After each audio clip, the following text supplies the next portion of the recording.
The race is on to get rid of and erase Bob Iger as CEO of the Walt Disney Company.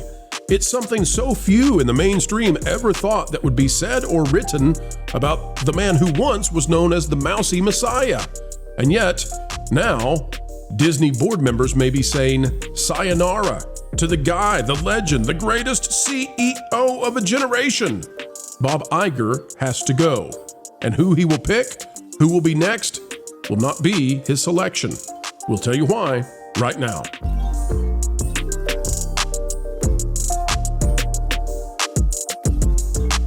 Hello, folks. Welcome back. Analysis like you will find nowhere else right here on the Pro Channel. We do so because we know how to do so, because we know these people better than they know themselves. We're talking about Holly Weird. And yes, folks, we're winning. How so? Well, we've been telling them from the beginning of this channel that they need to go back to the mainstream middle, the sensible center, where money is made. Go to neutral ground. That is our advocacy here. Reach a consensus where the largest possible demographic is having fun with the fun stuff you make once more. Folks, as we get ready to get underway, all we ask is you click that like button, and we'll talk about why Bob Iger is still, even more so, losing control. It is amazing. Finally, the trades are catching up with what we have to say and have had to say about the situation with Disney, and it's a glorious thing to watch them now get on board. Alex Weprin, great author over in The Hollywood Reporter, inside Disney's race to replace Bob Iger. It's now a race. With James Gorman's elevation to chairman and desperate to avoid another Chapek debacle, we definitely don't need another debacle where the stock doubles in value. The company is pursuing new ways to find its next chief. The Hollywood Reporter games out 6 succession scenarios. Here's what it says. The Walt Disney Company is betting that James Gorman can pull off a succession twofer. In other words, they're betting that James Gorman can do what Bob Iger cannot. The former Morgan Stanley CEO executed what is considered among the smoothest succession processes in recent corporate history. He announced his plan in May to exit the investment bank, revealed that 3 internal candidates were in the running, chose one, and did so while keeping the others in the company after it was over. Gorman will become chairman of the board of Disney in January, with finding a successor to CEO Bob Iger as his top priority, targeting an early 2026 decision. And oh, don't forget, Bob's job previously was to do just this, no longer, and it indicates that Wall Street has grown weary with the Mouse Messiah. It's no easy task with 2 years having passed since Iger returned to the company with a promise to figure out succession once more, alongside a contract extension that keeps him at Disney through 26.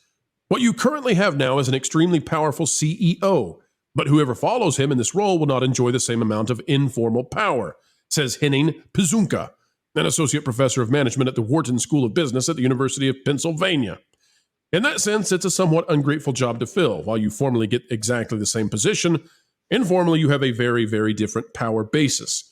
And while the last time Disney chose a new CEO, it was by all accounts Iger's call to name Chapek as his successor, this time the board is very, very engaged. And that's, by the way, because the board is not the same. Somebody decided that Gorman was coming in to take the reins. And it has no short strategies and candidates to explore. The Hollywood Reporter takes a close look at some of Gorman's options for the search processes. And here's what it says. It gives it 5-1 odds that Gorman is going to pick somebody that's an internal candidate. Don't know who that would be. They give it 8-1 odds that they find an internal solo CEO that nobody's really thinking of yet. They give it 10-1 odds that it's going to be an external CEO, which is what we have begun to question could be a real possibility here. And then 25-1 odds that it's the co-CEO situation, which I don't believe for a second. Iger extends his contract is 200-1 odds. And then, by the way, the reason that's 200-1 odds is because now Iger just is never going to leave. So they're not going to extend a contract that just keeps on going and going. He will be CEO emeritus forever. And then finally, of course, the silly one, 501 odds that sell or merge. I mean, that's just silly. But they got to have it in there, I guess. They needed more words. So, guys, now we're in a race to replace Bob, and Bob is not the one doing so. Seems to be a 180 in the way that the market is treating Disney. I think they're tired of their stock, of their value, of their worth not increasing back to what it was prior to the Fox acquisition, prior to the pandemic. I think it's exhausted them. As much as they agree politically with Bob, they want Bob to do his job and make them rich, and he's not doing it. The stock's just not, it's been sub 100 now for a long time with no indications that it's suddenly going to get a bounce. Guys, what do you think about this? The change in the air, the movement of the temperature of how people are viewing Bob in the investment community. Not entirely surprising. I mean, if we look at the stock price, it hasn't really moved. In fact, it's moved in the wrong direction ever since Bob Iger actually came back. So there's that. Also, too, if we look at the stock price and the valuation that they've set on it, the value of the company really hasn't moved, in basically 14 years or so, I think is what the metrics actually say. That's even after adding on Fox for $70 billion. Look, see that area where the stock was high under the 5-year and tickling 200? Oh, yes. That's the Chapek years. They had to get rid of Chapek, and we've been back down in the Bob Iger levels ever since. Correct, which is astounding because they've added Fox for $70 billion. They've added Star Wars or Lucasfilm. They've added Marvel in all that time, and yet we're still at essentially the same levels that we were back around 14 years ago. That is astounding to mess up those kind of acquisitions for that amount of money. We're still $40 billion in debt, and yet we haven't really moved the needle. Yeah, and I think you're pointing out something else as well. The board of directors did not act in the shareholders' best, in their best interest, because they went out and replaced Chapek. They helped Bob Iger and team undermine Chapek at a time when the company was riding very high, basically because he seemingly indicated he was going to pull the political garbage out from underneath, the company. So this speaks to a fact that right now the institutions are working against the better interests of the Disney Corporation itself. Every single decision that they have is forced, which is a famous statement that I think we've heard this guy named Larry repeat multiple times in various ways. But getting back to the source of this article and the conversation around it, I'm going to say, I think, and I made a video to this end, that some of the suggestions made by Hollywood Reporter seem good. But as far as Gorman is concerned, to me, it's indicating clearly he's looking outside the company for replacements, because the interior candidates are left lacking so severely, especially in diversified experiences, that they have little to offer in a corporation that really needs to go for the gusto with a CEO, somebody who's actually handled companies 2, 3, 4 times the size of Disney.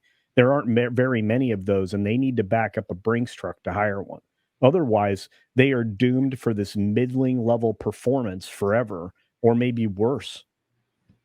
So let me bounce back with you for a minute, Culture, because there has been some chatter, and I don't know if I put much credibility in this, but there's chatter about it, that Gorman actually could select Gorman. What do you guys think about that? I think it's out there. I think that would be an excellent option. But first of all, let me point that out. I agree. I think it might be the best option. Only if you want to continue with the narrative insertion that's been destroying the company from the inside. Why do you think Gorman would continue? Because he's a grown up. No, Culture. Well, I'm asking you. I really am interested. Why do you think Gorman would continue the narrative that Iger has? He works in the financial sector. He's one of these people that's trying to force this cultural change along the path. His company is notorious for participating in that same behavior. Well, I don't understand why some people are pushing so hard that he'd be a great replacement. No, a great replacement would be a legendary bean counter paired with a legendary visionary. You're going to have a hard time finding one person that embodies both of those. So you're going to need to look more towards the co-CEO model like Netflix does, except maybe with less political leanings like Netflix has. You've got to get out of the business of politics if you're trying to pretend you're still a family company. Gorman can't even begin to pretend he's a part of a family company ever. Culture. So also a bad choice. Let's have some fun for a minute, though, Culture. You tell me what you think about this tag team. I understand it's probably not realistic, I understand that we are having some fun with this one. But imagine a world where Gorman is co-CEO, he's the bean counter, and they pull John Lasseter in as the creative CEO. Rehire him, bring the hugger back. I don't know how you're going to pull him out of Skydance Paramount as that company grows, and Ellison now is deemed to be the sole controller of everything over there once it happens. I don't either. But who's a visionary they could get at this point? Who's another visionary that's worthy of taking on that role? Chris Sanders? No, that would just be animation. Yeah, you'd have to bring in somebody that they've already, booted at one point in time. Right. The problem is exactly creative visionaries don't exist. They really don't. And I mean, outside of people that think outside of the box, and I'm not even suggesting they bring in Elon because he is their, it is the anti-Disney at this point. The people who are capable of it are not interested in the position. The closest I think that they could get is if they could convince Jon Favreau to take a desk job, which I don't think they're going to do at this point. Okay, that's another good name. But let's say this: they've kicked out almost all of the creatives. They've insulted them. And culture, what you're suggesting, I do think is the best case scenario. But we're talking about, in the entire world, about 5 people that are worthy of having the creative lead at Disney. 5 people, maybe. We've named 2. We would struggle to name 3 more who really, have the acumen to come in there and do that, and who would do it after the way Disney has treated so many of them. It's an amazing thing to think about. If you aren't below the age of... I'm sorry. And aren't below the age of 70 right now. Well, again, you have some internal candidates and somebody who, went to and from Disney, recently. But the problem is they're limited in their experience level. One of the reasons the co-CEO is appealing, and this is the option that, even Hollywood Reporter kind of shunned a little bit, was that idea. And I would say that let's say Bruce Vaughn, relatively creative guy, as long as he can pull his head out of his politics. There are a handful of other people that I know that had left the company early on because they saw the writing on the wall. But you're right. We have an age problem here.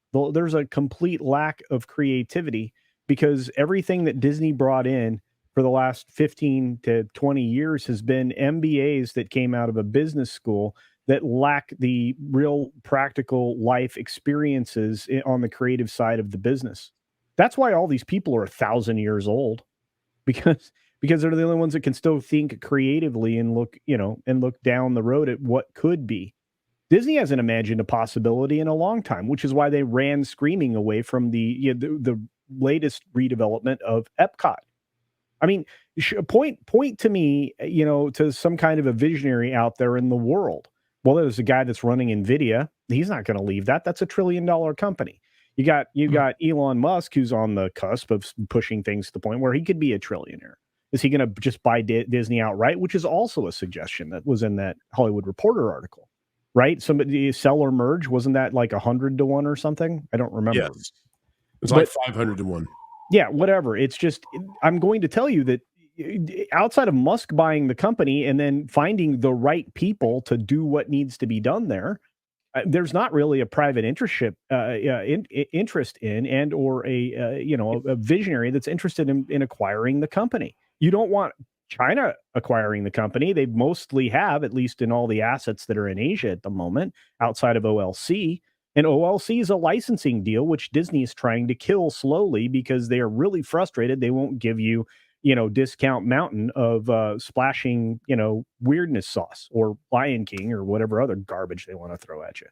Well, I'm telling you right now, Disney Imagineering is destroyed from within. And in fact, their entire creativity is destroyed from within because it's all been killed by politics. Yes.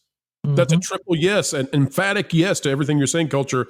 And I have to say, this is one of my favorite folks out there. You're really enjoying a treat. One of my favorite discourses with Culture Casino, and we've had many here on the channel. Culture, you've nailed it. I don't want to take away from the other panelists, though.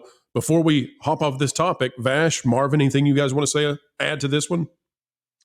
I mean, look, the Bob Iger return to power has been such a disaster for Disney. They put everything on Bob Chapek's head. Oh, all these things that you guys don't like, these are all things that Bob Chapek did. And now Bob Iger has returned to save us all. Bob Iger came back, did not change one single thing that Bob Chapek did, which proves to everybody. And a lot of these things were things that would have been put into play before Bob Chapek took power.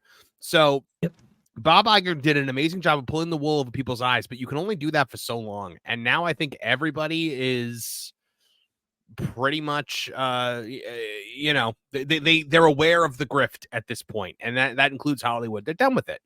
And as long as it's not Dana Walden, then I think we're going to be in better shape than we were. Oh, I don't know. I think Dana Walden is still in the top of the running right there, which she shouldn't be. And as this Netflix approach co-CEO 25-1 odds, why is that so high in terms of the odds and percentages and so forth? That should be far lower, because that's exactly what they need. I think Susan Arnold actually said it herself that we probably need a two-headed snake here leading the company, because it's, as Culture has pointed out, the tendrils are far too massive. The company is far more complex than even what Michael Eisner gave to Bob Iger. I mean, we're in streaming, we're in theme parks, we're in theatrical, we're in a very dramatically changing landscape, especially with linear television and so forth. You probably do need two people at the helm of this thing. And Culture, or as Pro actually pointed out, John Lasseter actually being either the chief creative officer or the CEO, co-CEO, actually wouldn't have been that bad of a deal or arrangement right there, because this is a guy who actually convinced Marvel to be acquired by Disney in the first place. This was a guy that worked at the Jungle Cruise, right, and as a street sweeper at Disneyland. Worked his way up into animation, did massive stuff there before being summarily let go, launched an entirely new field practically with the formation of Pixar over there at Lucasfilm, then Apple, and so forth, and was a big reason why that $7 billion valuation was placed on Pixar. It was for that one key executive. And look at everything under the John Lasseter years for the company in terms of the creative output. It was stunning. It was crazy. This guy had great business sense and great creative acumen. That guy similarly removed.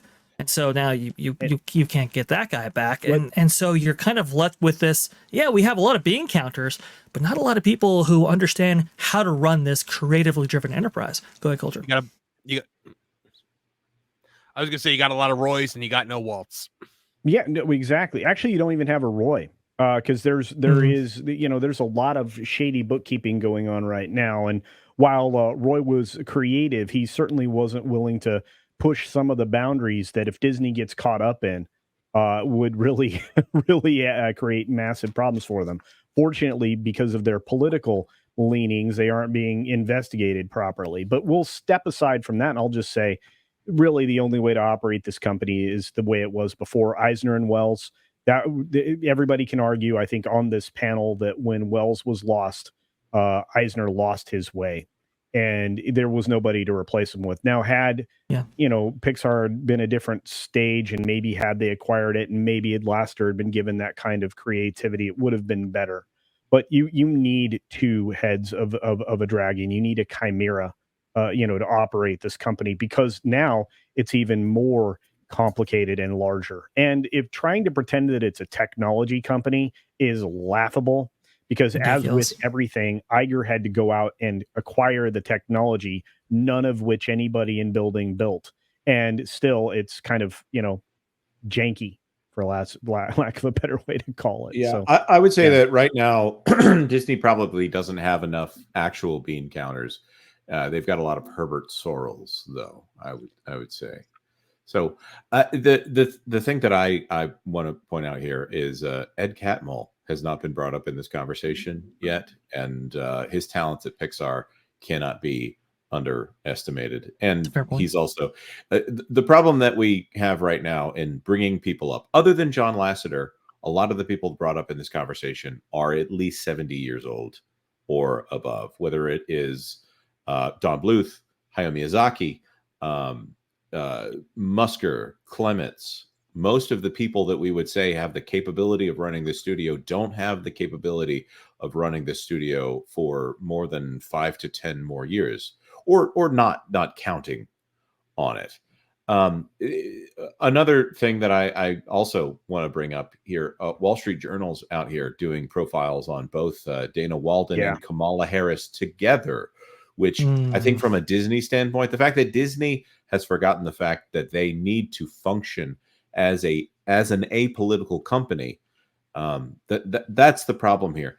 I'm going to say Gorman it would not disturb me if Gorman became the CEO of the Walt Disney Company the way an outright bad creative becoming the head of the Walt Disney Company would, because I think Gorman probably is more diplomatic and more capable of counting the beans and projecting where those beans would go if they spent money on things.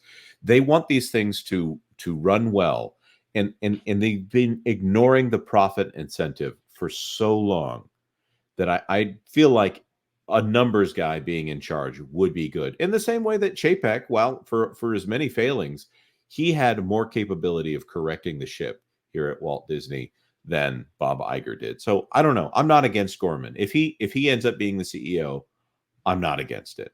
I do think it needs to be a two-hander, though, if that is the situation. We need a parks guy in charge and a bean counter, or a parks guy and a studios guy. Well, or a bean counter and a creative. Jonas, somebody is going to come along and make an argument that they should bring in Josh D'Amaro, who's failed at multiple park leadership. He was fine at one. The minute you give him more, he's a complete disaster.